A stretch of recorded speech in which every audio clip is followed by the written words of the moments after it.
Përshëndetje, ku jemi këtu me parashikimin e datës 20 maj të 2025, duket se është një ditë ku ndikimet dhe favorizimet të mëdha që kanë të bëjnë pikërisht në këtë ditë. Çfarë ndodh përsa përket kësaj dite, ku kemi të bëjmë me një gjashtkëndësh që bën dielli nga Demi në Saturnin tek Peshqit, një kënd shumë pozitiv në marrje të punës, të bizneseve, ndikime pozitive anë ekonomike, organizimi mirë i punës dhe jo vetëm.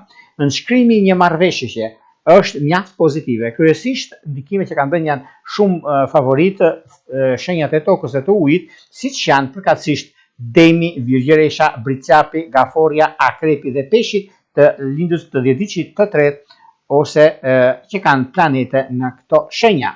Meqense pikërisht në këtë ditë kemi diellin që kalon në shenjën e binjakëve dhe fillon muaji i tyre, muaji i binjakëve, që ditëlindja e tretë e shenjës së zodiakut, ku do të thotë një pozicion ku dielli thekson komunikimin, udhëtimet, transaksionet, marrëdhëniet të gjata dhe çështje të mëdha që kanë të bëjnë. Është momenti dhe mundësia më e mirë e mundshme mbi vendime dhe ndryshime të mëdha që do të keni tani e tutje.